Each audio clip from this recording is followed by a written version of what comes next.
Newcastle-under-Lyme learners, listen up. If you have a driving test here in Newcastle-under-Lyme, watch this. This is a full start to finish real driving test route. I'm going to show you the best lanes to pick, the speed traps, and the 7 trickiest parts on this real driving test route. There is also a free Newcastle-under-Lyme driving test checklist in the description below, so don't miss out on that. Let's get stuck into the video. Okay, we are just leaving Newcastle-under-Lyme Driving Test Centre. Now for this test route, you're going to be asked to turn left out of the test centre. You're going to be at your most nervous, so do not shit the bed, so to speak. Do not panic as you leave the driving test centre. Have a quick look both ways. Again, end of the road, we're going to be asked to turn left. Since they've opened this Aldi, it's much busier. Take your time. As I say, you're going to be at your most nervous. Really need to have a think about before you pull out. Practice it a bit. Practice makes perfect. When you get to the crossroads, you're going to be asked to turn right. Position on the right and wait in the traffic. There's always traffic here now. As I'm getting closer, I'm checking my mirrors and I'm popping that right signal on. The lights are still green, so I'm keeping up, but I am prepared for them to change. Now, as we turn, there's a choice of 2 lanes. The right lane is for overtaking. We don't know where we're going on our driving test, so we would always choose the left lane. Always choose the left lane unless you know otherwise. Again, this is the A34, so there's normally lots of traffic, so just keep up with the other cars if it's safe to do so, but don't panic either. Red lights in front, there's absolutely no point in me racing into the back of this car.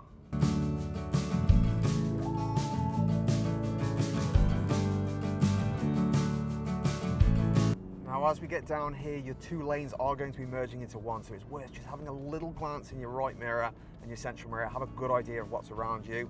The speed limit we're assuming is 30 because there are street lights. There's no one merging next to me, so I'm fine.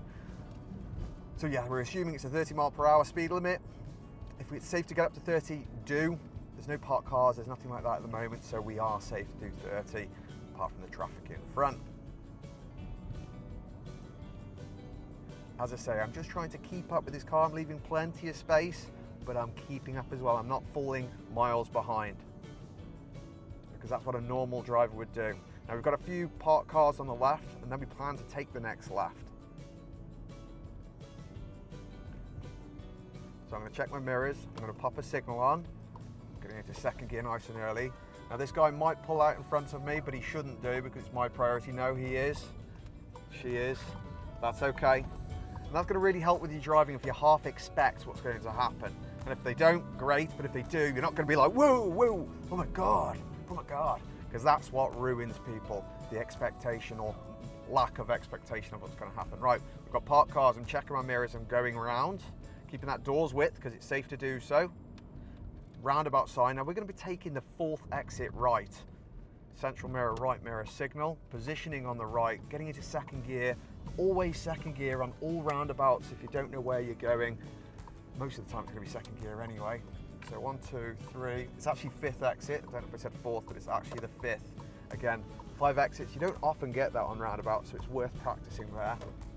Now this is a very tight road. You can often tell this because there's no central white line. In my car, I've got a nice white mark on the windscreen that I've stuck there. So if I get that on the curb, I know I'm not going to hit the curb, provided I don't go past the curb, but I also know I've maximised myself for getting as close as I can to the curb safely, allowing room for other people. I'm still only doing 20 miles per hour though, because as I say, it's a very narrow road, houses on both sides, don't need to go any faster than that. End of the road, we're turning left. See the give way sign. Now we're pulling onto London Road here. London Road's notorious for busy and parked cars. Again, very good place for practicing meeting traffic. I'll show you the places where you can fit 2 cars through and where you can't fit 2 cars through. So here you should be fine. I'm doing 30 miles per hour at the moment. There are parked cars, but they are in their parking area, not on the actual road. So I can keep close to a door's width, staying on my side of the white line, and do around 30 miles per hour. So we're winning basically. Now we're heading down London Road to the Stoke one-way system. If you're not used to the Stoke one-way system, I highly suggest you get yourself around there a few times until you're comfortable with it. You don't have to love it, you just have to be reasonably comfortable. I can do this. Okay, we've got parked cars coming up. Now this is where we might want to go down to second gear, but it depends if there's any oncoming cars. There is, but he's turning, so I don't need to worry. So I'm going to carry on in third gear around 30, 25 marks, staying at doors width because there's nothing else to worry about. More parked cars. There's a bit more space though, as you can see from the cars in front. Good, we're slowing down a bit, so we are dropping the gear, and I'm constantly keeping an eye on what's going on around me.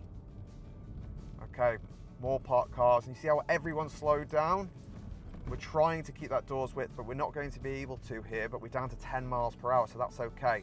When you're down to this speed, it's much easier to look and actually check your wing mirror on that side. So it is okay being less than a door's width, but you have to be physically glancing at your wing mirror at the same time as leaving space for the people on this side if the cars are parked on our side. Now the cars are parked on the other side, we have to recognize that, and now I'm using my mark to get as close as I can to the curb.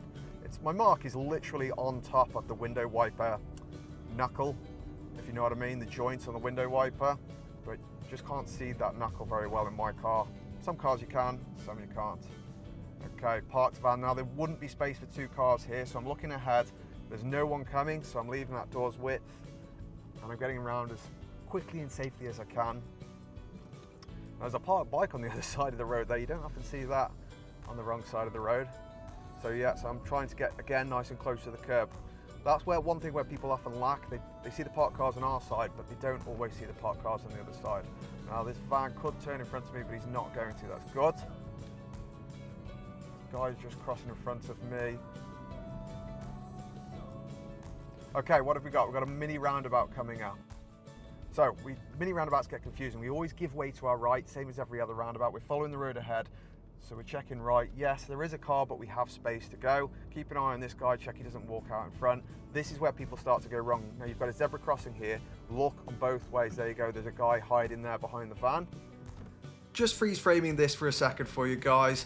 This zebra crossing is a nightmare. It's right next to Sainsbury's, and Stoke Centre is always busy. Be very aware of people anywhere near this crossing because they're going to walk out in front of you because it's their priority. So be ready to stop. Then straight after this, you're going to see lots of signs I'm going to point out in a second. One particular sign, it's almost over signposted. One particular sign is the give way sign. You need to spot that. Lots of people miss it. They fail their driving test. This is a big trap when going around Stoke one-way system. And that's why you have to consciously be aware of the zebra crossing, because if you're not, you're going to get there and that's going to be a panic moment and, oh my God, slam the brake on or keep going either way. Not good. Oh, she's waving, bless her. Come on, Dorothy. Okay, again, notorious place for people failing here. This is very, very important. It's over signposted. I mean, it has to be over signposted, but you end up missing all the signs. You blank out. Give way sign. That is the most important sign here. Give way line, because if you just drive through there without locking, there's your give way sign, don't miss it. End of test. Now there's traffic lights there, they're holding the traffic, so we can carry on. Now we're in the right lane here. Lights are amber. Can you go through amber lights? Yes, you can go through amber lights provided no one is crossing. If it's safe to carry on, then do carry on. But if someone's crossing, they have priority. Stick to the outside, don't cut across the inside because there are two lanes here. They've just redone the road markings, which is very nice. I'm doing about 20, 25 second gear around here is absolutely fine in my car.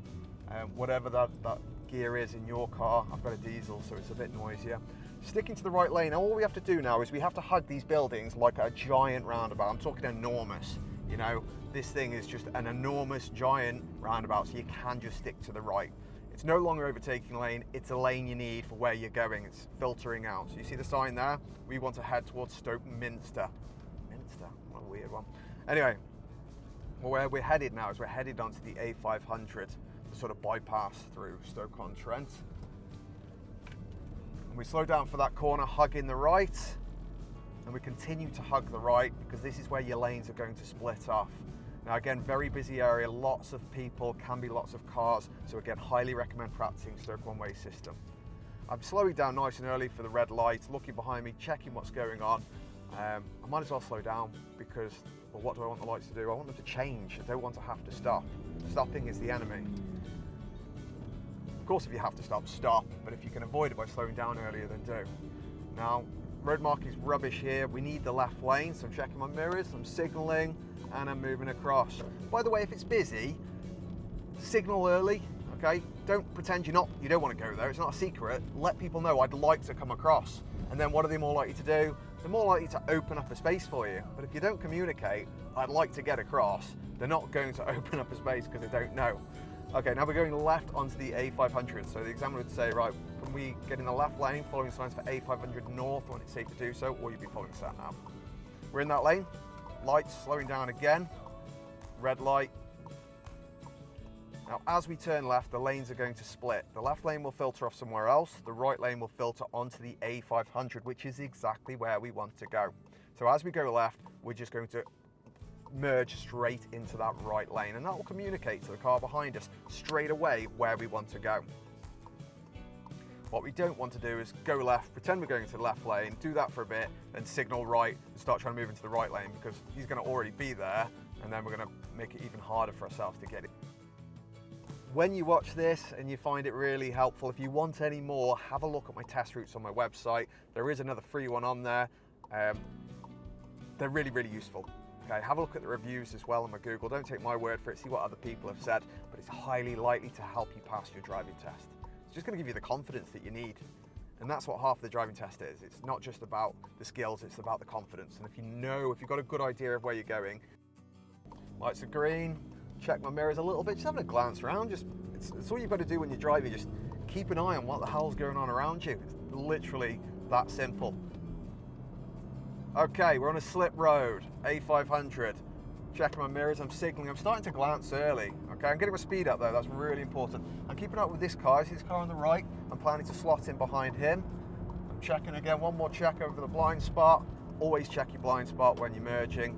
And there we go. So, spotted the car, thought, right, he's more likely to be going faster than I am. They're always more likely to be going faster on the main road. So I'm going to slot in behind them, that's my spot. So then I get my speed up to fall behind them, but keep up with them. And that's going to clear it up with everyone else. They're going to see me coming and think, okay, need to make space for this person. Okay, now this road's really simple. It's a 50 mile per hour all the way.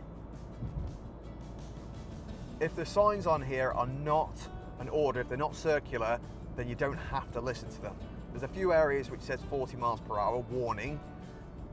It's more for lorries. I've never needed to go 40 miles per hour around here in a car. See, there you go, max speed 40, sharp bend. I've never needed to go 40. Now, if you're driving something a bit bigger or conditions are very different, then yes. But if they're not, then I wouldn't worry about it. If everyone else is going 50, then keep up with them. Saying that, if you do decide you want to go 40, it's not gonna be the end of the world at all for that section. Okay, we're exiting here for Basford Roundabout, heading towards Newcastle-under-Lyme. These are the 321. That was 300 yards, and the two lines are 200 yards, and the last line is 100 yards. I'm checking my mirrors, I'm signaling, I'm giving people about 5 seconds notice that I am exiting. So if anyone wants to change lanes around me, they, have plenty of notice of what I'm doing. I'm going to get out of the way, basically. Now, which lane? We've got a choice of 2. Which lane do we pick? By now, you will know we always pick the left lane. You've got it. Okay, now in this situation, the examiner would say if you needed any other lane, so don't stress it. We don't. We need the left lane because we're going left towards Newcastle-under-Lyme. Lights are red, slowing down nice and early, keeping an eye on them behind me. Me pressing my brakes makes them do what? See my brake lights, slow down. That's what we want. What we don't want them to do is brake last second and be right up our backside, especially as we are on a hill.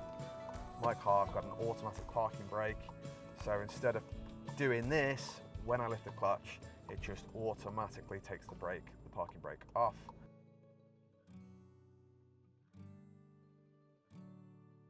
Okay, green lights, but I can hear ambulance. Where are they? No, he's gone the other way, that's fine. Always listen for emergency vehicles. If you hear them on a roundabout, if you hear the vehicle, it means they're coming. So look around, identify where they are. Even if it's a green light, let them go. Now, as they were turning off the previous exit, I didn't need to worry. Okay, we've suddenly forgotten. What's the speed of the road? Crap, we're on a test. Oh my God. How do we guess?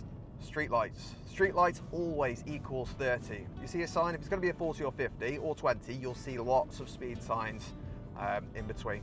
Always lots of speed signs with 40, 50 and 20s. Not many speed signs with 30. All right, we need the right lane here. The examiner would clearly say, or the sat nav would clearly tell you, right lane for turning right. Typical crossroad style right turn.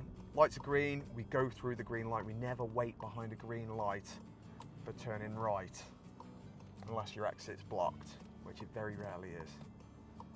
Okay, green light, so we were looking for a gap. Now there is a gap here, so I'm going to go. There we go. Otherwise, we wait for the green arrow or the red light. Now we're taking the next road on the left. It's quite a sharp turn here, so you might want to go first gear, but practice this turn into Brolton Rd. I'm going to do it in second. I'm just going to watch the corner of that curb. Okay, and again, this is a perfect place for the examiner to ask you to do a nice hill start. So they might ask you to pull over on the left here, somewhere by this lamppost. Just make sure it's not a drop curb, someone's driveway. Look by this tree. I'm using my mark. I'm taking my time. 2 car lengths away, clutch down. Really taking my time. Lots of people try and go into first and mess with the gears when they're pulling over. You don't need to. You know, what's first gear for? It's for pulling off. It's not for pulling over, unless you're going to bring the clutch back up, which, well, I didn't and you shouldn't need to. Doesn't matter, it just means you're taking a hand off the wheel, which means you're more likely to start hitting the curb or whatever else. All right, now when the examiner asks you to pull over, recommended, reset, so signal off, neutral, rest your feet, done. Okay, then you can have a little rest and you're not going to make mistakes. What can happen, see, if you left your signal on, is you're sometimes quite anxious in your driving test and you're thinking, oh God, you're panicking, and the examiner says, right, when it's safe to drive on, and then what happens is you go into first and off you go, and you can hear your signal, so you think, oh, I'm signalling, but you're still signalling left, you know, but your brain tricks you. So that's why it's good just to reset. The other thing that can happen, I've seen this a few times, is people pull over and they leave it in gear. They're in gear, they've been driving, and they pull over and they've left it in gear, but they don't put it into neutral. So they're in gear, great, they look around, they have a quick glance at it or they feel it, it's up, yeah, look around, and then, boom, oh, stalled. It's in first, stalled. And they keep doing that and they keep stalling, and the reason being is because they're pulled over in third gear, not first gear, and again, they're quite anxious and they don't just reset the flaming gear stick. So always reset the gear stick, always turn the signal off. Now this is a controversial one. I'm sure you've heard a TikToker or someone saying this is wrong or some rubbish like that. The examiners are normal people, are human beings. They want to see what's sensible. They don't want to see robots. Okay, days of robots are over. Actually, they're coming, but robot drivers, but not human robots. Okay, what I mean is, when we pull away, we do what's sensible. Mirrors are the most important thing, not signals. Okay, don't get me wrong, we still need to signal, but if we were doing one or the other, check the flaming mirrors. If you know if someone's there or not, you are far less likely to crash into them or them into you. You can avoid them. You can communicate when you know they're there. If you don't know someone's there, it doesn't matter if you let them know you're crashing into them, you're still going to crash into them. So point being, when we pull off, it's not a 6-point check. Boom, boom, boom, boom, boom. You're not a robot. If you think there's a chance that someone on that side might affect you, fine, glance. If there's a freaking brick wall there and there's no chance of anything there, it doesn't matter. You're not going to get marked down for not checking that shoulder when you're pulled over on the left. The same goes for signalling off. Well, the same goes for signalling off. If there is no one there, you check over your right shoulder, you check your blind spot, it's clear. Looking down the road, there's no one there, there's not a dog walker in sight. Do I need to signal? Well, it doesn't do any harm if I do. You're not going to get marked down for signalling when you're doing your first driving test, but you don't need to. Okay, it's more important that you've looked, yeah, it's clear, and then we pull away. Now, if you do see anyone about, or you're unsure, yeah, get your signal on. But it's not a must if there's no one there when pulling off from the side of the road. Of course, when you get to a junction, we're asked to turn right here, you always signal. Roundabouts, you always signal. If you're going left or right, etc., because you can't see what's coming up or down the road. Again, another perfect place for the examiner to ask you to pull over. Again, central mirror, left mirror, gently braking, 2 car lengths away, clutch is going in so you can slow down your positioning. Perfect. Now I've got a hedge here. Not going to worry about the driver on that side. I've done my best on this side not to block a driveway. There is a car there, but he's parked really well on the curb, so plenty of room for people to get past. So we should be absolutely fine. Okay, when it's safe to do so, examiner says, drive on. Quick look around. I'm going to check on that side, because why not? Check this side, blind spot, most important thing. If anyone's going to fail, it's because you haven't checked your blind spot. Now if you brush the curb with your wheel, okay, when you pull over, you brush it, all right, you're not going to fail your driving test, right? It's not high risk. If you mount it, if you smash into that curb, and you know when you've smashed it because your car's gone up the curb, yeah, you've got a far higher chance of failing because you're going into pedestrian zones. You don't want to go in pedestrian areas. If you can't, when they've asked you to pull over, they haven't asked you to go on the curb, you can't control the car and not go on the pedestrian area. In their minds, they're like, well, imagine it's school time and kids crossing the road and they're standing at the edge and you decide to pull over, and it's not going to be a good situation, basically. All right, end of the road, we're turning left. Now on May Avenue, I believe. This is a great place for doing an angled start. So you're highly likely to be asked to do an angled start. They'll say, don't worry about the driveway, just pull up in behind this car, about half a car's length, maybe a car's length, and they'll keep saying, move forward, okay, that'll do. And they'll say, that's it, all right? And you'll be asked, great, it's just like a pullover, car in front, and the idea of this is to get out and keep that door's width, basically get out safely. That's what you've got to do. So for this, all we do again is we check around, checking shoulder, popping a signal on this time. I full lock the wheel. I dry steered the crap out of it. If you don't want to dry steer, whatever. I teach everyone dry steer. It doesn't matter. I've never changed my tyres. So I said, bloody hell, you dry steer a lot, don't you, mate? Never, not ever in 5-6 years. So I'm not going to start worrying about it now. It also means I'm going to definitely get out of this situation safely without any risk of any issues at all. Look at that. No problem. If you start trying to get the bite and going forward, you're just increasing your risk of being too close to the parked car as you get out. Remember, the examiner's sitting there. That's the corner you need to worry about, not this corner. So that's why, yeah, maximum safety. All right, we're getting to the end of this road and we are turning left. There's your give way sign. Slowing down nice and early, walking speed. Can't see anything here, quite a closed junction. Rolling until I can see, really slowly, really slow as you can. Now there is a space after this car, so I am going to carry on, but my focus now is to get up to speed because that van is coming behind me, and my primary objective, do not slow vano downo.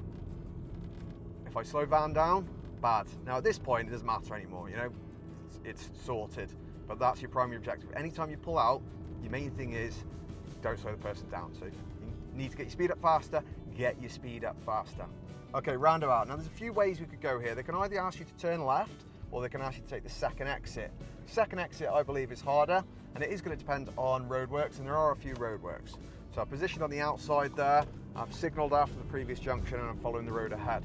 Now this way is harder because it's going to take you through town, through Pull Down Roundabout, and actually the Three Fishes Roundabout, the Fountain Roundabout, is also quite a tough one as well. I'm going to be doing the hardest direction, which is turning right on it. Hard just because it's really busy. There's a little bit of a lane change, but you don't have to change lanes. You can just stick to the right if you want to. Ooh, Josh, what's your speed? Doing 33 there for a second. Now imagine that's your driving test. What's that? That's going to be a minor fault. If the examiner noticed this, which they probably would. But yeah, that'd be a minor fault. You wouldn't fail your driving test for it. Very unlikely. I've never seen it anyway. Never seen anyone drive really well and then they fail their driving test for going 33 miles per hour. Hello? Okay, now we're looking for a space on the right. Where's this? Okay, he's indicating around. Looking for space. A few cars here, but if they stop and I can see a space here, I'm going to go. I'm keeping an eye for indicators here. After these two, yeah, that's a space. Now we're turning right on this roundabout. So I'm hugging the roundabout. After this exit though, straight on, moving to the outside lane and I'm signalling left here, moving into the left lane. Now if I do want to come off in the right lane, that's also fine.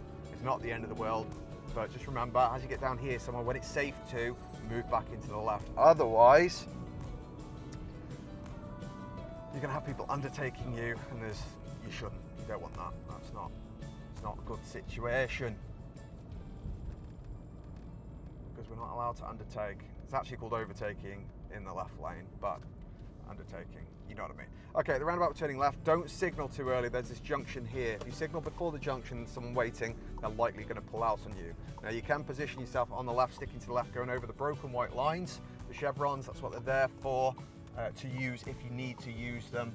You're not going to get marked down for going over those at all. Looking for space, not a bad roundabout at all, unless it's college time and then it is busy. Now we're coming to the dreaded pull down roundabout. This is the good one. I think we've got Roadworks as well.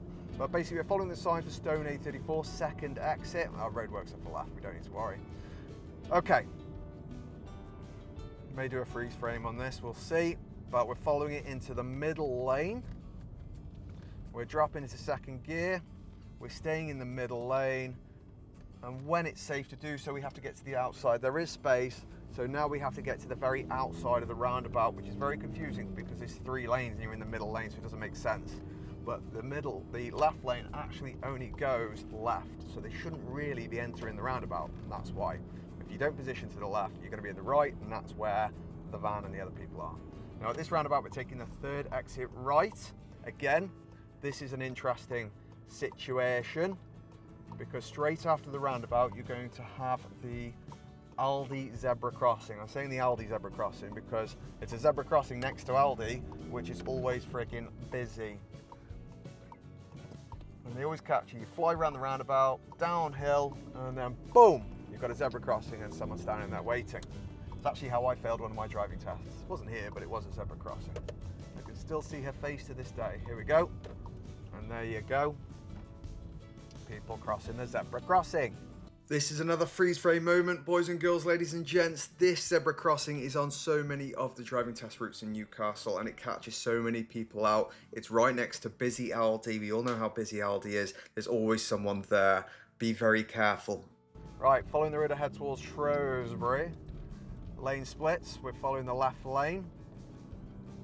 See the road markings there. If it is a confusing situation and it's not clear, the examiner will tell you where to go. And if you get in the wrong lane, check your mirrors before changing lanes. Oh, look at that, driving test behind us, bless. Oh wow, I think they're actually doing the same test route. But yes, if you do get in the wrong lane, don't panic about it. It doesn't matter at all. Just carry on the wrong way. You can't get marked down for that, as long as you do it safely. If it is safe to change back lanes and you've checked your mirrors and there's a space and someone's opened a space up or there's no one there, absolutely fine, provided you do it safely. But the safest option is just to go the wrong way and say to the examiner, I'm in the wrong lane, can you just redirect? And the lights are green, we've got a green arrow, la la la la. Okay, we've got some Roadworks. It is still wide enough for 2 cars, but just be aware they're going to be coming onto your side of the road potentially. Big hill. Speed limit here, guys, any ideas? If I had to guess, I would look at the street lights and say street lights equals 30, therefore I'm going to go 30. And then I wouldn't fail my driving test. Lots of people see this really wide and they think, oh, it's a 40. Never guess 40. If it was a 40, you'd see a sign. Maybe it'd take 10 seconds to see a sign, maybe 15 seconds. It doesn't matter. You're still not going to fail your driving test. You'll see the sign and go, oh, bugger, it's a 40, and then speed up. But if you guess 40 to 30, that's a bad day. Park car, checking mirrors, moving out. Not going to bother signalling because I'm not turning right. Another good play examiner to ask you to pull over. There we go, right there. Just because it's nice and wide, it's easy for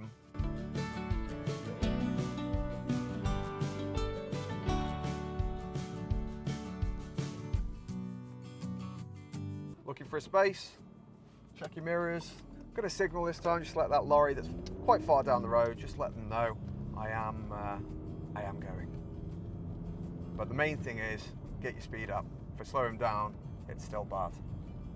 Okay, a bit narrow, so I'm just going to keep an eye on that line mark there, just make sure we're nice and close to the curb. At the roundabout, we're going to follow the road ahead towards Shrewsbury. Again, can be quite a closed junction, and theirs is quite open, so they can bomb in across this roundabout a little bit quicker than we would like. So, second gear approach, jogging speed, meaning, you know, up to 10. Well, cars have stopped anyway, so we don't need to worry. And we're always looking for space, not for cars. It's a really big one. Okay, there's lots of space there. Sticking to the outside, don't straight line the roundabout. Keep an eye on him because he looked like he might pull out. That's it. Now this is another great road, the A500 heading towards Whitmore. Now the problem is, you look at this road and what you think, what speed? Have a stab in the dark. I'll tell you what everyone else thinks, and they think it's a 40, and it's not. It's got street lights, therefore it is 30. And there's no speed signs anywhere here, as you can see. So easy to catch you out. All right, there's a bus stop there. We're turning left there at the bus stop. Central mirror, left mirror, give it a little signal. Like this Mini behind us now, we are turning left. And we've slowed down and we're turning. Now, as you'll notice down here, lots of parked cars. So great place for all sorts of manoeuvres. Pulling up on the right, parallel parking. Okay, so yeah, the examiner might pull you over like this. You've got your Mini there. They'll say, right, when it's safe to do so, I'd like to do a parallel park. Okay, so what you're going to do is going to have a look around. You're not going to roll back. Have a look around. Pull up next to the Mini. Make sure it's clear when you go, because if you start and there's someone coming, they're going to get really close to you, and then you're going to fail your driving test. Whereas now I'm in reverse, my reverse lights are on, there's no one around. So if someone does come, they'll see, oh, they're doing a manoeuvre, I'll stay back. Make sense? If not, let me know in the comments. Okay, with this manoeuvre, it is really important you check both sides, because someone could try and sneak around that side, or there's driveways. Now, step 1 is full lock. Step 2 is straight once you've got a bit of angle. Step 3 is look for my door handle touching the curb, or look for the back tyre when I think, and gently start releasing the wheel. Now if it's not closed, the whole point of this, the main thing is you go really slow, because it doesn't, none of what I've just said matters, because if you go extremely slow, then you will be absolutely fine and you won't go on the wonk like that. Then you can go forwards correct, there's no problem. Boom, good to go. The examiner says, great, when it's safe to. Drive on. We have a little look around. Easy little area this, isn't it? It's just, as I say, it doesn't matter if you do or you don't. Okie dokie. Checking our mirrors going around the parked car. Again, I don't recommend signalling going around parked cars. People can see the parked cars. You're not turning right. And if they see a right signal and someone's pulling out of a junction or something, you're going to confuse them. So yeah, if it's smaller than you, like a push bike or something like that, then yes, potentially signal, otherwise I wouldn't. Sneaky give way sign. This is a confusing little junction. Don't run the squirrel over, please. Don't run the squirrel over. No, squirrel's fine. Turning right, there's a sneaky give way sign there. And checking both ways.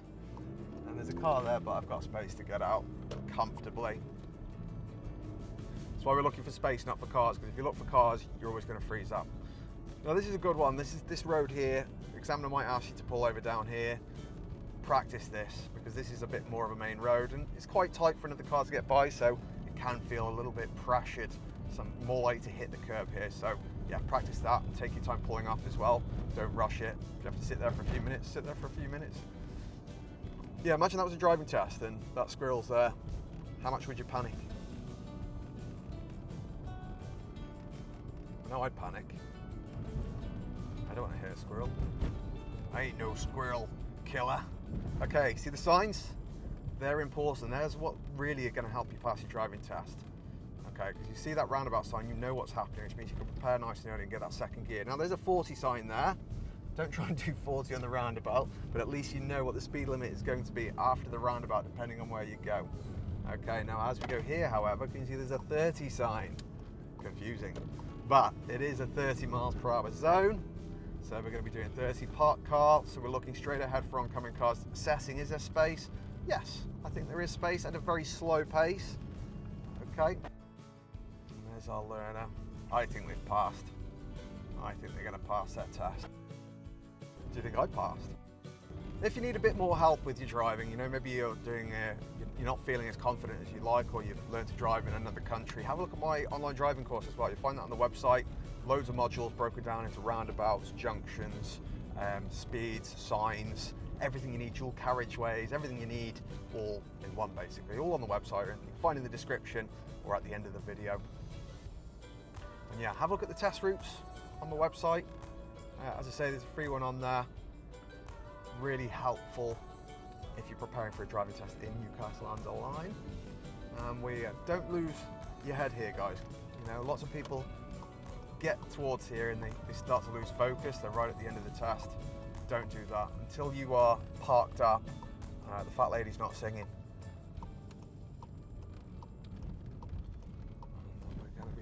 We're going to turn left here, but the test centre is just there on the right. And we are virtually opposite the test centre. Congratulations on passing your driving test. Let me know what you think of this test route. Do you like it? Do you hate it? And if there's any more information you want related to Newcastle or anything else, let me know in the comments. I will endeavour, I'll do my best to get back to you as soon as possible. Make sure you look at the test routes. Good luck. See you all soon. Boom.